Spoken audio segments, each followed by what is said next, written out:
من هنا قال عليه الصلاة والسلام: المؤمن القوي خير وأحب إلى الله تعالى من المؤمن الضعيف. أنا أدعوكم إلى التفوق. الدنيا كما ترى، نأكل ونشرب وننام.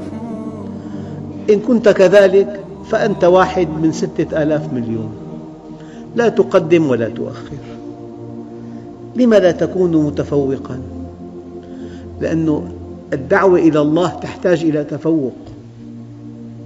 الدعوة إلى الله تحتاج إلى انضباط، أن تكون الأول. إن كنت طبيباً الطبيب الأول، إن كنت محامي المحامي الأول، إن كنت مهندس المهندس الأول، إن كنت تاجر التاجر الأول. شيء سهل جداً، بس يحتاج إلى تخطيط. إخوتنا الكرام،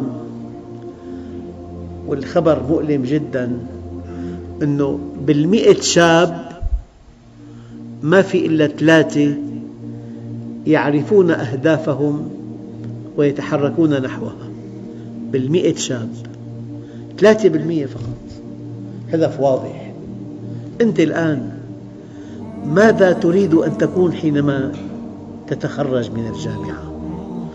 تحب أن تكون عالم، تحب أن تكون طبيب، تحب أن تكون تاجر كبير صناعي.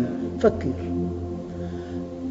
كلمة قرأتها قبل 40 عام ولا أنساها: إن القرار الذي يتخذه الإنسان في شأن مصيره قلما تنقضه الأيام إذا كان صادراً حقاً عن إرادة أو إيمان.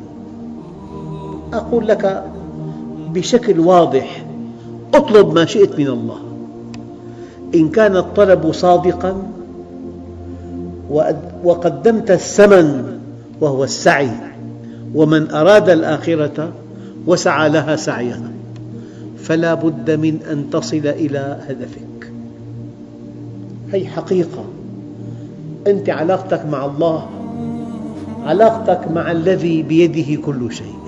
قال لك: عبدي اطلب تعطى، لا أكلفك إلا أن تطلب بصدق. اطلب بصدق وأنا أعطيك. خلاف ما يقال: ظروف صعبة، الدخل قليل، ضغوط عالية. وعود الله عز وجل فوق الزمان والمكان. وعود الله عز وجل فوق كل المعطيات.